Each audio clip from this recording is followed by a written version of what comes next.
Hi friends. నా పేరు Surendra. Welcome back to my channel. రివ్యూలోకెళ్ళే ముందు ఒక చిన్న మాట. ఎవరు గెలిచినా, ఎవరు ఓడిపోయినా మనకొచ్చేది ఏముండదు. ఓకే. మన ఈఎంఐలు మనమే కట్టుకోవాలి. సో, మన చదువులు మనమే చదవాలి స్టూడెంట్స్ అయితే. సో, జాబ్ చేసేవాళ్ళైతే మన జాబులు మనమే చేసుకోవాలి అంతా. కాకపోతే ఇది ఒక షో. మనం ఇష్టపడ్డాం. మీరు ఇష్టపడ్డ వాళ్ళు కోట్లేసుకున్నారు. షో అయిపోయిందా ఖతం. దాని గురించి విపరీతంగా లోపల బాధపట్టాలు. అయ్యో! నేను అనుకునేవాడు రాలేకపోతున్నాడే. అయ్యో! అంతొద్దు. అది ఎందుకంటే, ఆ నెగెటివ్ ఎనర్జీ, ఆ నెగెటివ్ థాట్స్ అనేయి మనుషుల్ని ఏం చేస్తాయంటే చాలా ఉన్నాయి గదా! నీకు లేవా? హే! చూస్తున్నా నిన్నే అడిగేది. లేవా? ఇంట్లో ఎన్నున్నాయి? ఆ! ఇంట్లో ఎన్ని పనులున్నాయి? నీ పెళ్ళానికి చేయాల్సినయి ఎన్నున్నాయి? నీ బిడ్డలకి చేయాల్సినయి ఎన్నున్నాయి? ఒకవేళ నువ్వు స్టూడెంట్ అయితే నువ్వు చదివి మీ ఫాదర్‌కి నువ్వు చేయాల్సినయి ఎన్నున్నాయి? ఒకవేళ నువ్వు జాబ్ హోల్డర్‌వి అయితే నెక్స్ట్ ప్రమోషన్ గురించి థింక్ చేయాల్సినయి ఎన్నున్నాయి? ఒకవేళ నువ్వు బిజినెస్ అయితే దాంట్లో ఎలా ఇన్నున్నాయి ప్రతి ఒడి జీవితంలో. సో, అలిసిపోయిన మనకు ఇటువంటి షోలు ఒక ఎంటర్‌టైన్‌మెంట్ అవ్వాలి తప్పితే, ఎక్కించుకొని అంటే కొన్ని కొన్ని చూసాక చెప్పాలనిపిస్తుంది. పచ్చబుట్లు ఏయించుకోవటం ఏంటో, ఇంక హీరోలకే అనుకున్నాం. హీరోలకి నెత్తిన పగలగొట్టుకోవటం. ఈ మధ్య మరీ మితిమీరి తయారవుతున్నారబ్బా! ఈ ఫాన్స్. అంత అవసరం లేదురా నాయన. నార్మల్‌గా ఉండొచ్చు. ఎందుకో చెప్పాలనిపించింది. యెస్. రివ్యూలోకెళ్ళే ముందు ఎప్పుడు అడిగే రిక్వెస్టే ఒక లైక్. ఒక లైక్ కొట్టి స్టార్ట్ చేస్తే వీడియోకి రీచ్ ఉంటది. సో, నేను అడగటం, మీరు వినటం ఇంకంతే. సరే, సరే. కొట్టేవాళ్ళకి మాత్రం ఎనీహౌ థాంక్స్. యెస్. కొత్త వాళ్ళు ఎవరైనా చూస్తుంటే ప్లీజ్ డూ సబ్‌స్క్రైబ్. సో, ఈ వీడియో చేసే ముందే నాకొక మెసేజ్ వచ్చింది. ఇది ఎవరిని కించపరచడానికే చెప్తున్నా. నాకొక మెసేజ్ ఏమనొచ్చిందంటే, టక్కన ఇమ్మాన్యుల్ ఫోటో, పడేల్‌మని డెమాన్ ఫోటో, పడేల్‌మని సంజన ఫోటో. ఇదిగో మీ ముగ్గురికి చెప్తున్నా. మీరు ఎవ్వరికి సూట్‌కేస్ అవకాశం వచ్చినా శుద్ధంగా తీసుకొని ఎళ్ళిపోండి. ఎందుకంటే ఆ టాప్ 2లో ఉండేవాళ్ళు ఎవరైతే ఉన్నారో ఫుల్ అమౌంట్‌కి, ఫుల్ అమౌంట్‌కి అర్హులు కారు. కొంత మీరు గూడా అర్హులే అన్నట్టు ఆ మెసేజ్ పెట్టారనమాట. ఎంత చక్కగా ఉందంటే, అరే! నిజమే గదరా! అందుకే నేను చెప్పింది ఎవరిని ఇక్కడ నేను కించపరచడానికి గాదండి తనూజ కళ్యాణ్‌ని. ఈళ్ళ కష్టం గూడా ఉంది గదా! సీజన్ మొత్తం ఒంటి చేత్తో పాపం సంజన నడిపించి, నడిపించి చివరికి ఆమె అలిసిపోయింది పాపం ఆమె. సపోర్ట్ లేక ఆమె ఒక్కటే అయిపోయింది. అంటే ఇంట్లో కంటే బయట జరుగుతుంది ఎక్కువ పోరాటం, ఆరాటం. ఇప్పుడు చాలామంది కళ్యాణ్‌కి ఓటింగ్ పడలేదు. కళ్యాణ్‌కి లాస్ట్‌లో ఏవి ఏసాడంటే నేను గూడా బాధపడ్డా. ఏందిరా స్వామి పాపం ఇతను రేస్‌లో ఉన్నాడు గదని. అసలు లోపల ఆటే ఉందబ్బా! ముందంతా బయటే గదా ఆట. సీజన్ 8 దీనికి ముందు విన్నరు కళ్యాణ్‌కే. రన్నరు కళ్యాణ్‌కే. ఆ సీరియల్ ఫ్యాన్స్ విచిత్రం ఏందంటే తనూజతో జీ తనూజతో కలిసి ఎవరైతే యాక్ట్ చేశారో లేకపోతే యాక్ట్ చేసినోళ్ళు కాదు. తనూజతో కలిసి వేరు వేరు షోస్‌లో ఎవరైతే పనిచేశారో వాళ్ళు గూడా. యష్మి కళ్యాణ్‌కే. ఆ తర్వాత ఇంకా ని చెప్పాగా season 8 winner Nikhil, runner Gautam ఈళ్ళిద్దరూ కళ్యాణ్‌కే. అసలు మామూలుగా లేదు సపోర్టు.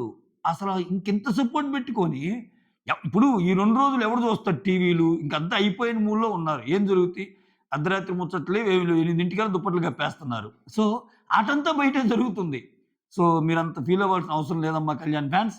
మీకు పడాల్సిన ఓట్లు పడతానే ఉన్నాయి. అంటే అక్కడ అన్యాయం అంటే అసలు స్టార్టింగ్ ఉన్న ఓటింగ్‌కి తనూజాకి ఇక్కడికి ఇప్పుడు నేనొక మాట చెప్తానండి నిజంగా. తనూజాని తనూజాకున్న ఓట్ బ్యాంక్‌ని తనూజాకున్న ఓట్ బ్యాంక్‌ని కొట్టేసి ఒకరు విన్ అయ్యారంటే అది చరిత్ర అని మాట్లాడుకునేవాళ్ళం మామూలుగా. ఏది ఇనీషియల్ ఒక 10 వీక్స్ అలానే అనిపించింది. అసలు ఏముంది ఈ 4, 5 వారాలే కదా గేమ్ చేంజ్ అయింది. అప్పుడు దాకా తనూజనే కదా నంబర్ 1 గేమ్‌లో. సరే ఆమె గేమ్ ఎలా ఆడినా, ఆమె ఆడింది మనకు నచ్చినా, నచ్చకపోయినా ఓటింగ్ జనాలు ఎక్కువేసింది ఆమెకే. ఓకే. సెకండ్ పొజిషన్ చాలా తేడా ఉండేది. అటువంటిది కళ్యాణ్ రీచ్ అయ్యాడు. కళ్యాణ్ చాలా ముందుకెళ్ళాడు. అప్పుడు అలా అనిపించేది కదా! తనూజని కాదని ఎవరన్నా వస్తే అని. ఇప్పుడసలా కళ్యాణ్ ప్రపంచంలో తనూజ నిలబడి విన్నర్ అయిందంటే మాత్రం అది వేరే లెవెల్ అయ్యా. ఈ మాట మీరు ఏమనుకున్నా నేను ఇది చెప్తా. ఓకే. తనూజ ఫ్యాన్స్ కాళ్ళు ఎగరేసుకోవచ్చు. ఎందుకంటే అట్లా ఉంది స్వామి బయట ప్రపంచం. అసల కళ్యాణ్‌కి వాళ్ళు వీళ్ళనేం లేదు. అంతా అసల ఒక ఒక ఒక ఫెటర్నిటీ మొత్తం. అది ఫిల్మ్ ఫెటర్నిటీయా లేకపోతే సెలబ్రిటీస్ ఫెటర్నిటీయా అది అది కా చాలామంది రకరకాల వాళ్ళ నుంచి రకరకాల వాళ్ళ దాకా. విచిత్రం ఏందంటే ఆయన అసలు ఎంటర్‌టైన్‌మెంట్ ఫీల్డ్‌లోనే లేడు. ఆయన ఇప్పుడు మెయిన్ చూడండి 'తేజస్విని గౌడ' ఎంత ఓట్ బ్యాంక్ ఉంది. అటువంటోళ్ళ సపోర్ట్ తనుజాకుంది. అతి తక్కువ మంది. కానీ అటువంటి వాళ్ళు కంటే ఎక్కువ ఓకే ఎంతమంది ఇప్పుడు Sohel Bigg Boss material Sohel కళ్యాణ్కి సో ఎవరు లేరు, పెద్ద పెద్ద తలకాయలన్నీ ఆయనకే ఉన్నాయి. సో అంత ఇదవ్వాల్సిన పని లేదు. సో మొత్తానికి నేను చెప్పిన కామెడీ బిట్ ఏదైతే ఉందో దాన్ని ఎక్స్టెండ్ చేయలేకపోయా కదా. ఎస్ ఏమనిపించిందంటే నాకు సారాంశం ఏంటంటే Sanjana Sanjana demon and Emmanuel ఈ ఏవీలు ఇక్కడ యోధుడు యోధురాలు సేనాధిపతి ఈ కాదు ఇంపార్టెంట్. ఈ ఏముంది బాగానే ఉంటాయి. ఆయన ఏదో రాస్తాడు డమ మొత్తం తిప్పుతారు. దీని గురించి చర్చ. అబ్బా వాళ్ళకి 10 నిమిషాలంట, మనకి 11 నిమిషాలంట. అరే వాళ్ళకి వీళ్ళకి తేడా 1.5 నిమిషం ముందురా అంటే వాళ్ళకి వెయిట్ ఇచ్చిన ఈ కాదు వెయిట్లు గీట్లు. ఓకే ధనం మూలం యదం జగత్. ఎవడైతే సూట్ కేసు పట్టుకుంటాడో వాడు యోధుడు, వాడు నిజమైన యోధుడు. సూట్ కేసు పట్టుకున్నోడికి డిమాండ్ సూట్ కేసు పట్టుకుంటే వాళ్ళ నాన్న ఖర్చులకు ఉపయోగపడతాయి. ఉన్నవాళ్ళు ఇమ్మాన్యుల్కి అంత అవసరం లేదులే. ఇమ్మాన్యుల్ అంటే ఇమ్మాన్యుల్ కెరీర్ పేదోడిగా స్టార్ట్ ఉండొచ్చు, బట్ ఇప్పుడు పేదోడు కాదు ఇమ్మాన్యుల్. అంటే వీళ్ళ ముగ్గురులో కల్లా అల్లే పెద్ద సెలబ్రిటీ. ఇప్పుడు ఇమ్మాన్యుల్ ఒక షో చేసినా కానీ లేకపోతే ఒక చిన్న ఈవెంట్ చేసినా కానీ చాలా డబ్బులు వస్తాయి వాళ్ళకి. సో వాళ్ళు ఫారిన్ వెళ్తుంటారు. నెక్స్ట్ వాళ్ళకి ఈవెంట్స్ ఉంటాయి, చాలా ఈవెంట్స్ ఉంటాయి. ఇమ్మాన్యుల్ ఒకప్పుడు పేదోడేమో కానీ ఇప్పుడు కాదు. సంజన కూడా కొంచెం బాగానే డబ్బులు ఉన్నామే. సో అంటే వీళ్ళ ముగ్గురు వాళ్ళతో పోల్చుకుంటే బాగానే కంటెంట్ ఇచ్చారు. సో సూట్ కేసులో కొంచెమైనా మీరు తీసుకోండిరా అని చెప్పటం, అది యోధుడి లక్షణం. ఇవన్నీ కాదు మీసాలు తిప్పటం, ఇవన్నీ కర్రసాములు కాదు. సూట్ కేసు పట్టుకున్నాడు యోధుడు అంటే మరి 50 లక్షలు కారు వాళ్ళకే పోకుండా చూసుకోండి అని పోస్ట్ నచ్చింది. స్ట్రేట్ అవే ఇంకా దీనికి వచ్చేద్దాం అబ్బా, ఇప్పటికే లేట్ అయింది. ఇక్కడ తనూజ ఏవి అండ్ డిమాండ్ ఏవి నాకు డిఫరెన్స్ ఏమనిపించింది అంటే బాగున్నాయి, రెండు బాగున్నాయి. ఏమాటికమాట చెప్పాలి, రెండు బాగున్నాయి. తనూజ ఒక స్పాన్ లాగా చూపించాడు, అంటే అన్ని యాంగిల్స్ కవర్ చేసాడు అనిపించింది. లైక్ బబ్లీ యాంగిల్, రాకాసి గడుసు పిల్ల అన్నట్టు వేసాడు, ఒక శివంగిలాగా అన్నట్టు వేసాడు. ఈ మధ్యలో నాన్నతో బాండ్, కళ్యాణ్తో బాండ్, అది నా పిల్లరా అన్నప్పుడు తనుజ ఎక్స్ప్రెషన్ కొంచెం వెరైటీగా, కొంచెం ఆశ్చర్యంగా చూసింది. మీరు గమనించారా? కళ్యాణ్ది ఆమె మీద బాండ్ వేసినప్పుడు నాకు 8th క్లాస్లో ఒక ఫ్రెండ్ ఉండేవాడు, వాడి పేరు కళ్యాణ్ అనగానే ఇంకా కళ్యాణ్ స్టార్ట్ అవుద్ది. బయటకు వచ్చి అసలు ఆ మాట చెప్తుంటే కళ్యాణ్ ఆనందం చూడాలి. ఏం చేస్తాడే అన్న, ఏడేమో యుద్ధాలు జరుగుతున్నాయి. ఎవర్రా నీ చెప్పింది, తీసుకోమ్మా తనుజ 50 లక్షల కప్పు నీదే. అసలు నీకు నేను అసలు ఎదురొస్తానని ఎప్పుడన్నా అనుకున్నావా తనుజ? అండ కదా కొంపదీసి అంటే ఈ డౌట్ కళ్యాణ్ ఫ్యాన్స్ కూడా ఉంది పాపం. అది భయం. ఇన్ని యుద్ధాలు చేసి ఏం చేసినా చివరిలో ఆమె మొత్తం ఏవి అయిపోయాక బయటకు వచ్చి చెప్తుంటది, రే అసలు మా నాన్నకంటే నీది ఎక్కువ ఉందిరా, అసలు నేను ఎక్స్పెక్ట్ చేయలేదురా అసలు మన ఇద్దరిది ఇలా అంటే. ఇమ్మాన్యుల్ వెంటనే నేను ఎక్స్పెక్ట్ చేసేయాలమ్మా అంటాడనమాట. So extraordinary. ఏవి అయితే బాగానే ఉంది. ఇంకొంచెం అంటే మనం చెప్పటం ఈజీ, ఇంకొంచెం బాగుంటే బాగుంది అని చెప్పటం ఈజీ కానీ బట్ ఓకే. అన్నీ కవర్ చేశాడు. తనూజ ఏవీలు ఏంటంటే మొత్తం కవర్ చేశాడు. భరణి గారి బాండ్ కవర్ చేశాడు. ఆమె రకరకాల మాటలన్న వాళ్ళు కవర్ చేశాడు. రెండు చేతులు గెలిస్తే చప్పట్లని, ఆ తర్వాత సీరియల్ యాక్టింగ్ చేస్తుందని సంజన అంటము, ఇవన్నీ. సో ఇక్కడ డిమాండ్కి వచ్చేసరికి పక్కింటి కుర్రోలాగా అనిపించింది ఏవి. అంటే జస్ట్ పక్కింటి కుర్రోడు ఎంటర్టైన్మెంటే ఎక్కువ. అంటే మాటల్లో యోధుడు ధీరుడు అది ఇది అన్నాడు కానీ ఆ ఏవీలో ఆ యోధుడు ధీరుడు చూపిలా. ఇప్పుడు యోధుడు అంటే ఏంది, గట్టి వేసేయటం. ఇప్పుడు ఆ హంగర్ టాస్క్లో ఏంటది, హంగ్రీ మాన్స్టర్, ఆ టాస్క్లో కళ్యాణ్ ఒక పక్క, ఇమ్మాన్యుల్ ఒక పక్క అట్లా పడేస్తాడు. ఇంకో టాస్క్లో భరణిని ఒక పక్క, ఆ తర్వాత ఇమ్మాన్యుల్ ఒక పక్క. ఎన్ని ఉన్నాయి డిమాండ్కి అసలు ఎన్ని ఉన్నాయి అసలు సీన్లు. యోధుడిని చూపించడానికి బోల్డెన్ సీన్లు ఉన్నాయి, కేజీఎఫ్ సీన్లు ఉన్నాయి అసలు. సో ఓకే కవర్ చేశాడు డిమాండ్ కూడా. మోర్ ఆఫ్ లైక్ నీకు రీతుది ఎక్కువ కవర్ చేశాడు. సో ఒక అమ్మాయి కోసం నువ్వు ఆడావు, నువ్వు ఎంత మనసు బాధపడిందో తెలుసు. సో నువ్వు మోకాల మీద నిలబడ్డావు, తర్వాత ఆ అమ్మాయి పోయేటప్పుడు నీలో నువ్వే దాచుకున్నావు. అంటే నాకు పునర్జన్మ లాంటిది బిగ్ బాస్ అది ఇదని ఆయన కూడా కొంచెం సెంటిమెంట్ ఫీల్ అయ్యాడు. బట్ ఎందుకో ఆ యోధుడు అన్నది ఇంకొంచెం ఎలాగూ ఇప్పుడు చూడు, యోధుడు అనేది ఎక్కువ యూజ్ చేస్తాడు డిమాండ్ ఏవీలో. ఇక్కడ ఇంకోటి చెప్తా నేను. ఇక్కడ డిమాండ్ యోధుడు అయితే సేనాధిపతి అన్నా కదా, ఎందుకు అన్నానంటే ఇక్కడ డిమాండ్కి వచ్చేసరికి నువ్వు యోధుడు టాస్కింగ్ అన్నట్టే మాట్లాడతాడు. అంటే గేమ్లో నీతో ఆడాలంటే ఎదుటోడు ఎంతటోడని భయపడటమే. ఓకే నీతో ఆటంటే కకావికలం, నీ సైడ్ ఉన్నోళ్ళేమో విజయము, నీకు ఎదురున్నోళ్ళదేమో అపజయం. ఈ ఈ సెన్స్‌లో వాడతాడు పదాలు. సో, ఇట్లా మంచి మంచి పదాలు ఓవరాల్‌గా ఏమనిపించిందంటే నువ్వు ఒక గేమర్‌వి, ఫిజికల్ టాస్కులు సూపర్ అన్నట్టు. వాటితో పాటు అల్లరల్లరిగా ఉన్నావు ఇయన్నీ చూపిస్తాడు. అయితే ఇక్కడ యోధుడు అని డిమాండ్ అంటాడు కదా! ఇక్కడ తనూజకి ఏమాడతాడు ఒక పదం ఆడతాడబ్బా! అది నోట్ చేశాను. మొత్తం నోట్ చేయంగానే మన మైండ్‌లో అనిపించింది చెప్పాలనిపించింది నోట్ చేస్తాం. ఏందంటే ఎంతమంది యోధులున్నా నోట్ దిస్ పాయింట్. ఎంతమంది యోధులున్నా వాళ్ళందరిని నీ ఐడియాస్‌తో చిత్తు చేసే సేనాధిపతివి నువ్వు అంటాడు. మా బడవ అంటే టాస్కులియి గాదయ్యా! నీ కథ వేరమ్మా అన్నట్టు చెప్పాడసల.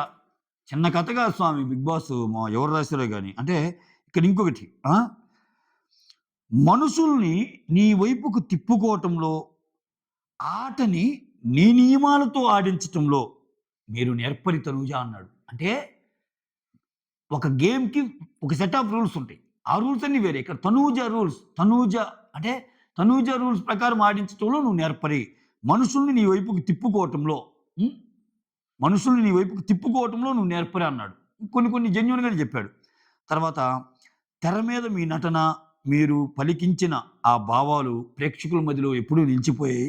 కాబట్టి మీకు అసల ఏమంటా అంటే ఇక్కడ నటనకి ఆస్కారం లేని చోటు. అసలు మనమంటే ఏంటో తెలిసిన నటనకి ఆస్కారం లేని చోటు కూడా నటించిందయ్యా కొన్నిసార్లు. ఇక్కడ ఏవీలో కూడా ఏందంటే ఫుల్ ఆన్ పాజిటివ్‌లు కాకుండా కొంచెం కొంచెం జలక్కులు కూడా ఇవ్వాలి. నెక్స్ట్ సీజన్ అన్నా మార్చుకోండి. ఎందుకంటే ఎంత top 1, top 2, top 3, top 4, top 5 అయినా వాళ్ళు చేసినయి కొన్ని ఉంటాయి. ఇక్కడ ఏమైందంటే భజన ఏవి అంటే భజన అన్నట్టు కాకుండా అంటే ఇన్నాళ్ళు కష్టపడ్డందుకు భజనే చేయాలి. అట్‌లీస్ట్ 1, 2 సెంటెన్సెస్ ఇవి మార్చుకుంటే ఇంకా బాగుండేది తనూజ. ఎనీహౌ నువ్వు మార్చుకోవాలని కోరుకుంటున్నాను. ఎనీహౌ చాలా మార్చుకున్నావు. ఇప్పుడు ఏ మనిషి 100% పరిపూర్ణంగా ఉండలేడుగా. ఎంత బిగ్ బాస్‌కొచ్చినా. ఒకటి రెండు ఉంటాయి కదా! ఆ 2 తప్పులు కూడా చెప్తే వాళ్ళు ఓకే. బయటికెళ్ళాక మార్చుకుంటారు. బట్ ఇంక ఈ ఈ మూమెంట్‌లో మనం అయన్నీ మాట్లాడకూడదులే. ఏడిసావులేరా ఎదవా అన్నట్టు అంటారు. మనకెందుకు గాని యాహ్!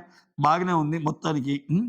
సో, ప్రతి విషయం మీ చుట్టూ తిరిగిందంటే ఇది అతిశయోక్తి కాదు. ఓకే. ఈ గేమ్‌లో మీతో ఆడినోళ్ళందరూ 2 రకాలు. ఒకరు తనూజతో కలిసిపోయినోళ్ళైనా ఉండాలి. లేకపోతే తనూజతో కలబడ్డోళ్ళైనా ఉండాలి. ఇది విచ్ ఈస్ వెరీ ట్రూ. ఈ పదాలు మాత్రం కొన్ని భలే రాసాడబ్బా! ఎందుకంటే తనూజ లేని సీజన్ లేదబ్బా! నేను ఇదివరకే చెప్పా ఇది. తనూజ థంబ్‌నెయిల్ లేకుండా, తనూజ ఎపిసోడ్ లేకుండా, తనూజ గురించి మాట్లాడకుండా సీజన్ 9 అనేది లేదు. అదైతే క్లియర్. ఓకేనా? సో, వంటగది నుంచే నీ యుద్ధాన్ని స్టార్ట్ చేసావు అది ఇది అన్నట్టన్నారు. రీల్‌కి ఆహ్, అందరిది అందరిని ప్రేమలో పడేశారు అన్నాడు. ఆ! బంధాలు, బాధ్యతలు సమానంగా పంచుకున్నారన్నాడు. నాన్న ఎమోషన్ నిజంగా ఉన్నా అవసరమైనప్పుడు పక్కన పెట్టి మీ ఆటను వేరే లెవెల్‌కి తీసుకెళ్ళిన మీ తీరు ఎక్స్ట్రార్డినరీ అన్నాడు. తర్వాత కేవలం ఏందిరా నవ్వుతున్నావు? ఆపాలా ఏంది నీ వీడియో? ఓకే. కేవలం టాస్కుల్లో గాదు. ప్రతి ఆ! కేవలం టాస్కుల్లోనే గాదు. నీ ప్రతి కదలికలో ఆటుంది అన్నాడు. అది నేను చెబుతుంది. ఇదే డిఫరెన్స్. తనూజని ఎలా డిఫరెన్షియేట్ చేశా అంటే, ఇప్పుడు ఇమ్మానుయేల్ ఉన్నాడబ్బా! టాస్క్ ఎక్సలెంట్ ఆడాడు. కామెడీ బాగా చేశాడంటారు కదా! ఇక్కడేందంటే ఎంతమంది యోధులున్నా వాళ్ళందరిని చిత్తు చేసే ఒక సేనాధిపతివి అన్నాడు. ఆ ఒక్క లైన్‌తో నాకు బొమ్మ కనపడింది. రాసాడు ఆ డైలాగు. ఓకే. ఇంకా ఆయేషా వచ్చి బాయ్ ఫ్రెండ్ నాన్న ఉంటే ఫైనల్‌గా ఏదైనా ఆడొచ్చని ప్రూవ్ చేయడానికి వచ్చారన్నట్టు అంటారు. ఆ తర్వాత నితిన్ కెప్టెన్‌గా నువ్వు కనపడటం లేదంటే అదే నితిన్‌తో ఆడి కెప్టెన్ అయ్యింది చూసారా? అది అంటే ఒక ఎలివేషన్. ఎవరైతే కెప్టెన్ అవ్వలేదన్నారో ఆయన పక్కనే ఆడటం అది చూపించాడు. అది నా పిల్లరా అన్నప్పుడు ఆ తనూజ ఎక్స్‌ప్రెషన్ చాలా క్యూట్‌గా బాగా నవ్వుతా మంచిగా అనిపించింది. అంటే హోల్ హార్టెడ్‌గా. So, the way you reach the top అభినందనీయం తనూజ అనే డైలాగ్‌తో ఎండ్ అయింది. ఎరగ్గొట్టేసాడు. Okay. So, thank you so much అన్నారు. సో, ఆ తర్వాత నాకు, నాకు ఎక్కడో పుట్టిన నాకు ఇంత లవ్వుని చూపించిన ఆడియన్స్ అందరికీ thank you so much, thank you so much అని చెప్పి చాలా సార్లు మెన్షన్ చేశారు. ఇంక నెక్స్ట్ ఇంక డిమాండ్‌కొచ్చేసరికి నువ్వు ఎవరితో తలపడ్డా నీ గెలుపు ఖాయం. ఒక యోధుడివి నువ్వు. నువ్వు కామనర్‌గా వచ్చావు, కాంక్వరర్‌గా మారావు. నీ విధ్వంసాన్ని దగ్గరుండి చూశారు. సో, నోటిని అదుపులో పెట్టుకున్నోడే జీవితాన్ని అదుపులో పెట్టుకుంటాడని నువ్వు ప్రూవ్ చేసావు. విచ్ ఈస్ వెరీ, వెరీ అంత బేగా జారడు డిమాండ్. మాటలు పొదుపుగానే వాడతాడు. మంచోడబ్బా డిమాండ్ నిజంగా. చిన్న చిన్నవి ఉంటాయి. ఎవరికి ఉండవు చెప్పు. మనం ఏమన్నా 24 క్యారెట్స్ బంగారమా? మనం కూడా పోయి ఆడుకుంటే తెలుస్తాయి మన జీవితాలని. బయటుండి చాలా ఈజీ చెప్పటం. ఆడకి పోయి ఆడితే తెలుస్తుంది. సో, నువ్వు ఎవరి వైపు ఉంటే వాళ్ళకి బలం. నువ్వు ఎవరికి ఎదురుగా ఉంటే వాళ్ళ ఆట కకలావికలం అంటాడు. రాచకం ఈ లైన్ అసల. సో, మీ మనసు వేరొకరి చోట ఎళ్ళిపోయింది. చక్కెరలు కొట్టింది. సో, దానిలో భాగంగా చాలా చేసావు నువ్వు. చేసావు. చివరికి మోకాళ్ళ మీద నిలబడ్డావు. ఆ వ్యక్తి ఎళ్ళిపోయేటప్పుడు చాలా మదనపడిపోయావు నువ్వు. తల్లి ఆశీస్సులతో నువ్వు ఒక యోధుల్లాగా ఆడావు మళ్ళా ఇక్కడ. సో, ఇక్కడ ఆ ఏవిలో జంటగా ఉన్నాం. జంటను కొట్టేసామంటాడు కదా! అదేసాడు. అదేసాడు. ఆ తర్వాత చాక్లెట్ కావాలి అంటే నేనున్నా గదా! నన్ను తిను అనంటంటే ముసిముసి నవ్వులు నవ్వుకుంటున్నాడు డిమానా. సో, ఇంకా అంత అయిపోద్ది. ఇంకా లైన్ బై లైన్ నేను చెప్పలేనయ్యా. ఓకే. ఆ కవితా హృదయానికి మనం నమస్కారం చేయాల్సిందే. బాగుంది. బాగుంది. నాకు డిమాండ్ డైలాగ్స్ బాగున్నాయి. నాకు పునర్జన్మనిచ్చావు బిగ్ బాస్. అంటే విన్నర్ అయినా కాకపోయినా నన్ను నేను బెటర్‌గా మార్చుకోవడానికి ఒక అవకాశం దొరికింది. నేను రేపు దీన్ని ఉపయోగించుకొని దేనికెళ్ళినా అది దానికి ఫస్ట్ కారణం బిగ్ బాస్ స్టేజ్ అంట. బిగ్ బాసే కారణమని నేను ఎప్పుడూ చెప్పుకోగలనని వినమ్రంగా చెప్పాడు. ఎక్సలెంట్ నిజంగా. సో, అదిదా matter. That's all. Thank you so much for watching my video. Signing off. మీ సురేంద్ర. ఒక లైక్, ఒక సబ్‌స్క్రైబ్, ఒక హైప్, ఒక షేర్ అంతే. అంతకు మించి ఎక్కువ అనరు. రేయ్ 4 అడిగావురా. Signing off.